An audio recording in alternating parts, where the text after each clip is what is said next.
எழில் சுட சீரியலில் நாளைக்கு ஒரு செம மாசான அதிரடியான எபிசோடு வந்திருக்குன்னே சொல்லலாம். மிஸ் பண்ணாமல் ஃபுல் வீடியோ கேளுங்க. அதுக்கு முன்னாடி வீடியோ பிடிச்சிருந்தா லைக் பண்ணிட்டு பார்த்து சப்போர்ட் பண்ணுங்கள் ஃப்ரெண்ட்ஸ். இந்த பக்கம் அபி வந்து சொல்கிறாங்க, சுடர் நீ வந்து என்னை விட்டு போக போகிற, பட் இருந்தாலும் எனக்கு மனசு கஷ்டமாக இருந்தாலும் நீ சந்தோஷமாக போகணுங்கிறதுக்காக என்னோடய கிஃப்ட் இந்தா அப்படின்னு கொடுக்குறாங்க. அதை பிரித்து பார்க்குறாங்க. பிரித்து பார்த்தா அதில் வந்து ஒரு அம்மா வந்து ஒரு பொண்ணை வந்து கையில் பிடிச்சிருக்க மாதிரி இருக்குது. அதை பார்த்தோன்னே எமோஷ்னல் ஆகி அழுவ ஆரம்பிச்சிடுறாங்க சுடர். எனக்கு சின்ன வயசுலேருந்தே அக்கா தங்கச்சின்னு யாருமே இல்லை, கூட வந்து விளையாடுறதுக்கும் பேசுகிறதுக்கும் மனசு விட்டு தனியாகவே இருந்ததுனால, ஆனால் உங்களை எல்லாரையும் வந்து என் கூட பிறக்காத தங்கச்சிங்க மாதிரி தான் நான் நினச்சி அவ்வளோ சந்தோஷப்பட்டேன். பட் இருந்தும் வந்து என்னால் மனசு கேட்கல, வேறு வழி இல்லை, சூழ்நிலை அந்த மாதிரி நான் இங்கேருந்து போகிற மாதிரி ஆயிடுச்சு அப்படின்னு சொல்கிறாங்க சுடர். அஞ்சலி எல்லோரும் கிஃப்ட் கொடுக்குறாங்க, நீ மட்டும் என்கிட்ட பேச மாட்டியா அப்படின்னா செம கோவத்தில் இருக்காங்க அஞ்சலி வந்து.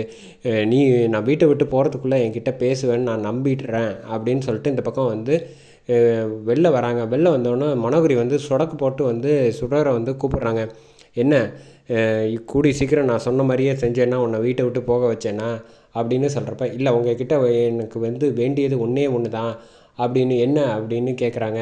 சுடர் வந்து சொல்கிறாங்க, இங்கே பாருங்கள், தயவு செஞ்சு எழிலோட பசங்க எல்லோரும் வந்து கொஞ்சம் நல்லபடியாக பார்த்துக்கங்க. உங்களுக்கு நான் இந்த வீட்டை விட்டு போகிறது ஒன்று தான், உங்கள்கிட்ட கேட்குறது அந்த பசங்களை நல்லபடியாக பார்த்து அவங்களுக்கு ஒரு நல்ல அம்மாவாக நடந்துக்கணுங்கிறது தான் என்னுடைய ஆசை. நான் இருக்கேன்னா இல்லைன்னா அந்த பசங்க எல்லோரும் நல்லா ஹாப்பியாக இருக்கணும் அப்படின்னு சொல்கிறப்ப, கரெக்டாக வந்து நான் என்ன அந்த பசங்களுக்கு வந்து வேலை செய்கிற மாதிரியா நினச்சியா ஒன்றை மாதிரி, அதெல்லாம் முடியாது. நான் எனக்கு மட்டும் எழில் கூட கல்யாணம் நடக்கட்டும், அதுக்கப்புறமேட்டுக்கு எல்லாரையும் வெளியூருக்கு அனுப்பிட்டு நானும் எழிலும் சந்தோஷமாக வாழ்கிறோமா இல்லையான்னு மட்டும் பாரு அப்படிங்கிறப்ப, என்ன பழசெல்லாம் மறந்துருச்சா அப்படின்னு வந்து சுடர் வந்து கேட்குறாங்க. மரியாதை வீட்டை விட்டு சீக்கிரம் கிளம்புற வழியை பாரு அப்படின்னு மனோகரி சொன்னப்போ, ஏன் உங்கள் அப்பா அடி வாங்கினது வந்து மறந்து போயிடுச்சோ அப்படிங்கிறப்ப, எனக்கு அதுவும் ஞாபகம் இருக்குது, அதே சமயத்தில் பதிலுக்கு நீ என்கிட்ட அடி வாங்கினல்ல அதை மறந்துட்டி அடி அப்படின்னு கேட்டோன்னே, என்ன ஓவராக பேசுகிற அப்படின்னோடனே, இங்கே பாரு நான் இருக்கேனோ இல்லையோ ஆனால் இந்த கல்யாணம் வந்து நடக்கவே நடக்காது அப்படின்னு சொல்லிவிட்டு, அடி வாங்கினது மறந்துருச்சுன்னு இல்லை இந்தா அப்படின்னு சொல்லிட்டு பலாருன்னு கன்னத்தில் ஒரு அடி அடிக்கிறாங்க.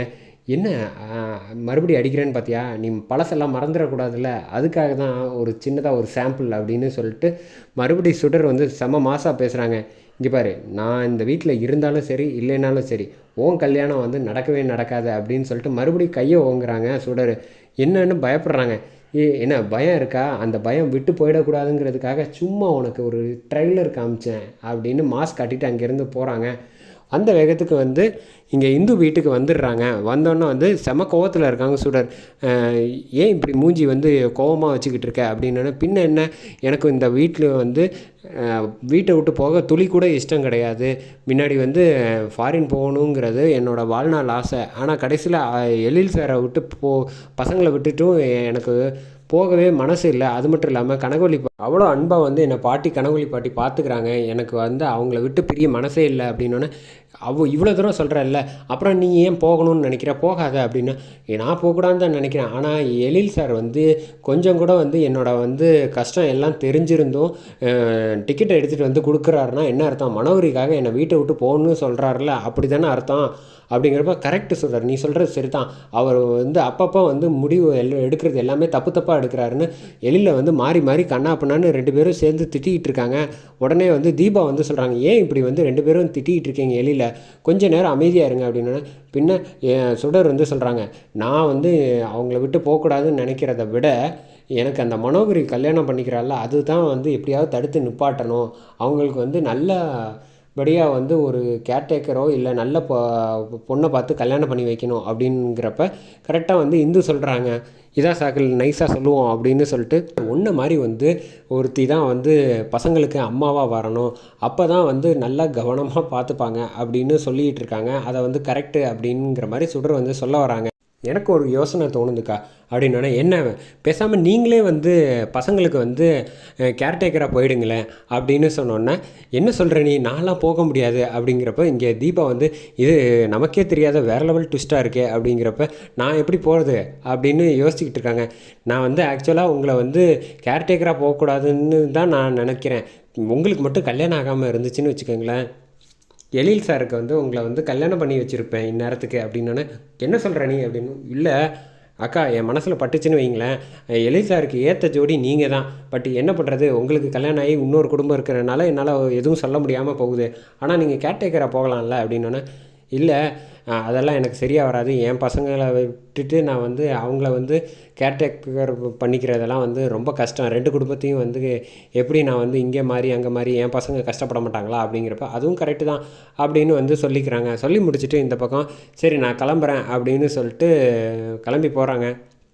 இந்த பக்கம் எப்படியும் வந்து இந்து வந்து அவளை வந்து போகக்கூடாத லெவலுக்கு ஏதாவது ஒரு பண்ணுவோம் அப்படின்னு தீபா கிட்ட சொல்லிகிட்டு இருக்காங்க.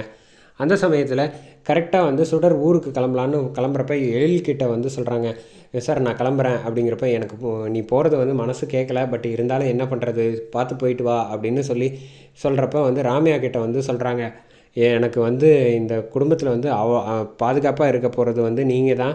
அது மட்டும் இல்லாமல் எனக்கு ஒரு அண்ணனாக இருந்து ரொம்ப அக்கறையாக என்னை கவனிச்சிக்கிட்டீங்க, ரொம்ப நன்றிண்ணா. நீ போகிறது எனக்கும் மனசு கஷ்டமாக இருக்குது, ஆனால் சூழ்நிலை சரியில்லை, அதனால் நீ கிளம்ப வேண்டியதாக இருக்குது அப்படிங்கிறப்ப கனகவழி பாட்டி வந்து இந்து எப்படி இந்த வீட்டை இருந்து பார்த்துக்கிட்டாலோ அதே மாதிரியே நீயும் வந்து பார்த்துக்கிட்டம்மா எல்லாரையுமே அப்படின்னு சொன்னோன்னே, ரொம்ப நன்றிம்மா, உங்கள் வாயிலேருந்து இப்படி ஒரு வார்த்தை வர்றதுக்கு நான் கொடுத்து வச்சுருக்கணும் அப்படின்னு சொல்லிட்டு இந்த பக்கம் பசங்க எல்லோரும் வந்து வழி அனுப்புறதுக்கு ரெடியாக இருக்காங்க. ஆனால் வந்து சுடர் வந்து அஞ்சலி பாப்பா வரலையா அப்படின்னா, வரல, அவள் கோவமாக இருக்கா அப்படின்னு வந்து ஃபீல் பண்ணுறாங்க.